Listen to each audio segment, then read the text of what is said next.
Hello YouTube, welcome to another tutorial from the Grey Log. Today I'm just going to do a reasonably quick tutorial on the pen tool in Photoshop CS5. I think this was quite a tricky tool for myself to get to grips with, and not that I'm fully got the grasp of it, but I think I can explain it relatively well to get you underway with it. So to start off, I'm going to select the pen tool. And you notice at the top of the application here, or top of the screen in Photoshop, you get a number of different options. This is quite similar to most of the tools in Photoshop. When you select different tools, you get different options up here. As you notice, when I select the move tool, the options change. You've got it's quite a sort of relatively new thing, I think, to use, as if you're unfamiliar with Photoshop, to select a tool and then have to fill in or select presets, to make sure that you're doing the right job. But it kind of it's good in a way because it gives you lots of options for the different tools. I'm going to start and work along in a relatively linear fashion. As you can see there, by hovering over each of the options, you get a tool tip. And this one is shape layers, and this basically creates every time you draw on your screen, on the canvas, this creates a new shape layer which is automatically added to your layers panel when you draw out your path. A path, by the way, just in case it's sort of a mysterious term to you, is basically an outline of a shape that you want to draw. So I'll start by selecting a bit of a nicer colour just to work with there. I'm going to select a dark red, and we're going to just start by clicking the left mouse button, which you can see adds a point. Nothing will be drawn out on the canvas until you select the next point, and you can basically go to wherever you want. If you left click and hold it, you can drag the sort of guide out to change the shape of the path. Doing that, you can sort of have a little play around if you do that to grasp the actual what the pulling the handles out does, because it seemed to be sort of quite confusing when I got started with it.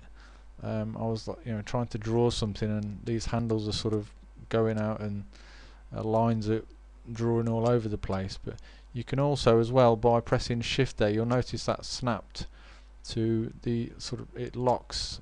I'm not sure whether it's 45 degrees there that's snapping to. Could quite possibly be that. But, and release shift, and that gives you sort of the flexibility to draw which shapes you want. But I'm just going to leave that as it is there, and then click on add another point, and we can do the same again. We can either just leave it the shape we want it, or we can drag it out, and we're going to create a little bit of a funky shape. And a fourth anchor point. Anchor points are basically just, because when you're working with the pen tool, you're creating a vector mask in with the selections that we've got currently.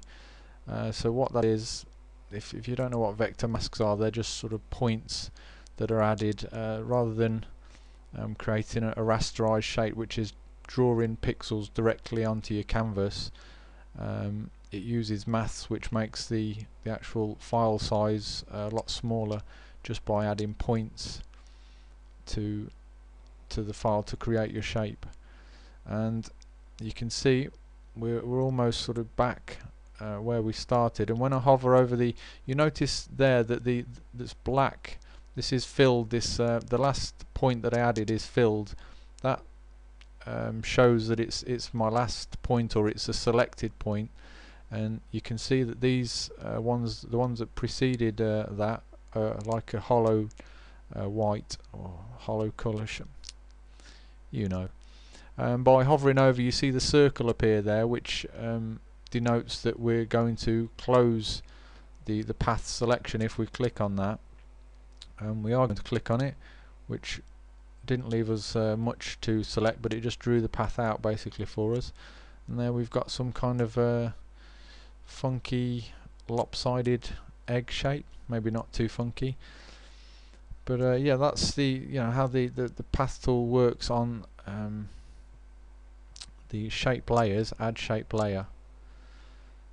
So if you like to have a little play around with that and do some cool stuff with it, maybe I find drawing a grid out tends to be quite useful if you actually want to achieve something that's uniform in shape. If you've got like a star shape or something like that, if you want to draw that out that way.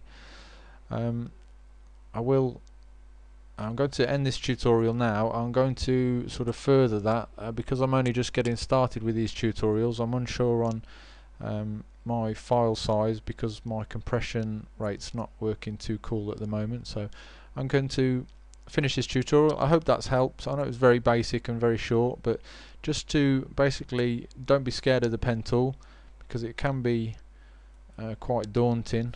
You've got does some freaky things, but just have a little play around with it and see what you can achieve. Thanks very much.